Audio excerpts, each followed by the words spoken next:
sorry. Do you want this one lower? Yeah. You're my kind of people, man. Oh, sorry. We got it.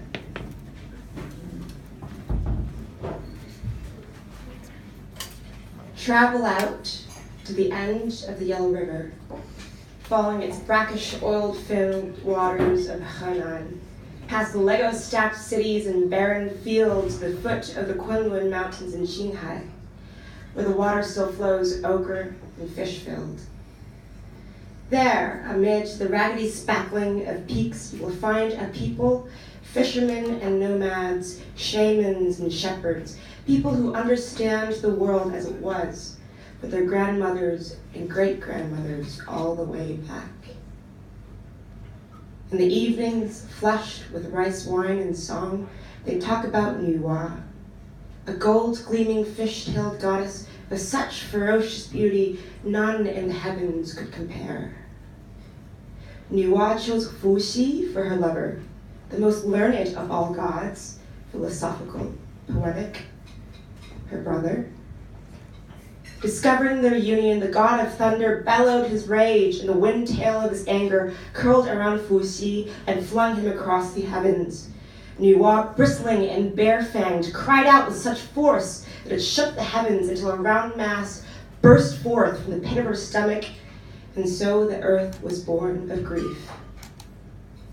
It was so heavy it could not reach the heavens, so Nuwa chose to descend and cradle it along the curve of her spine, a sacrifice so quickly made, with an eternity to bear for it. Lonely, she made men from clay found in earth's bowels, but for women she plucked out one of her own scales to fashion them.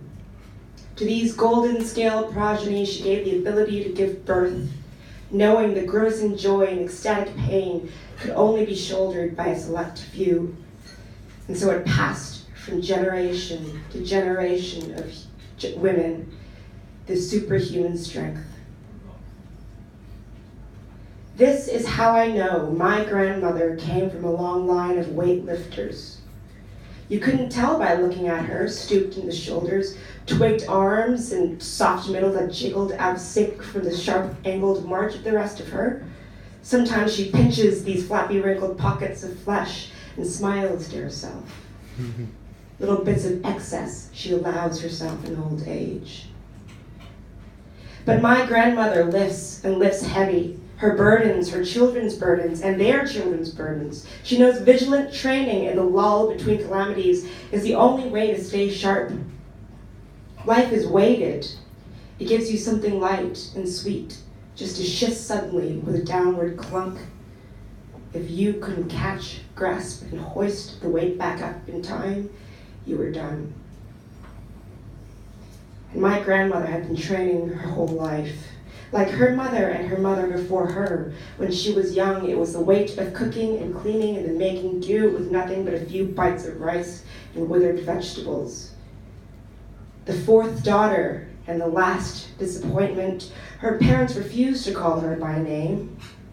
Her sisters handed down their shame to the next down in line, the second hope, the third hope, until they arrived at her, the collective slop bucket of unwantedness. And so she spent her days nameless, head bowed, escaping notice. When the missionaries came, her parents offered her up with smug-tinged gratitude. The missionaries taught her how to read, write, and sing to a loving God.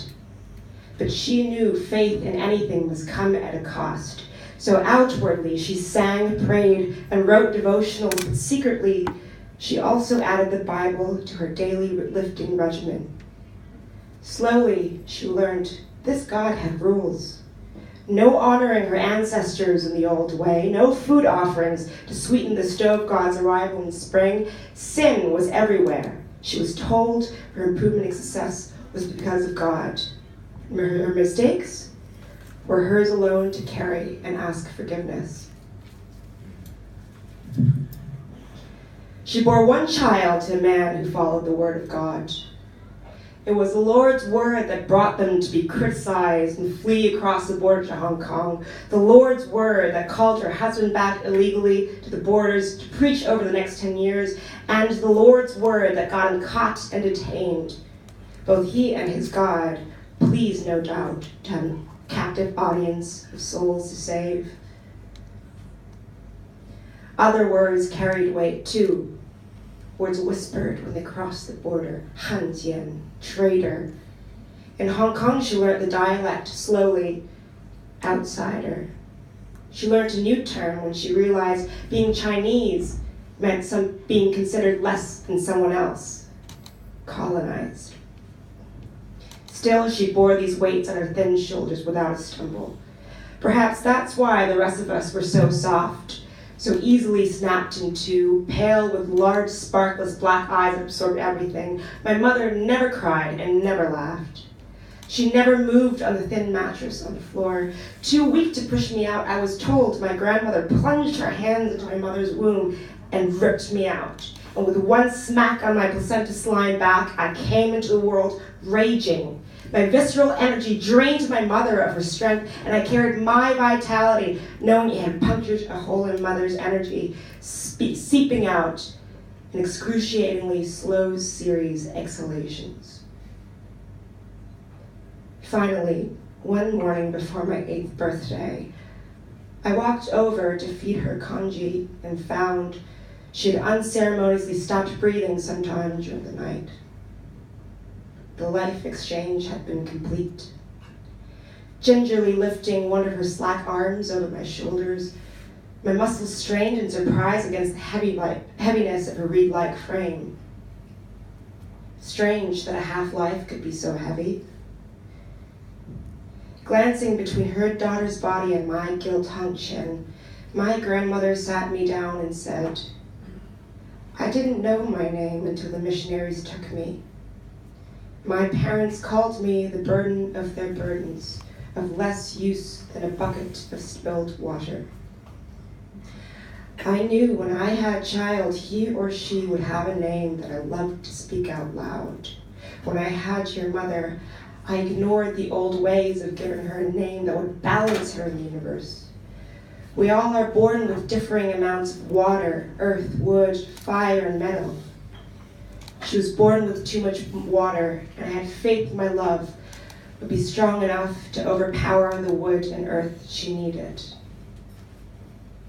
In this, I was wrong, so I killed her, not you.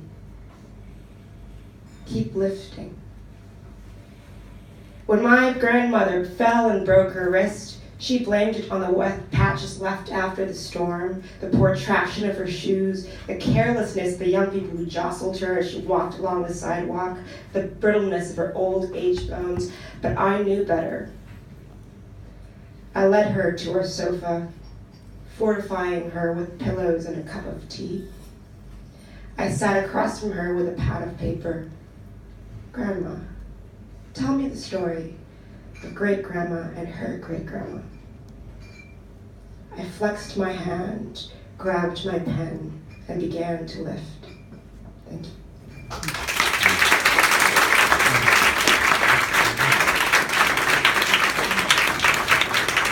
Thank you so much, Grace.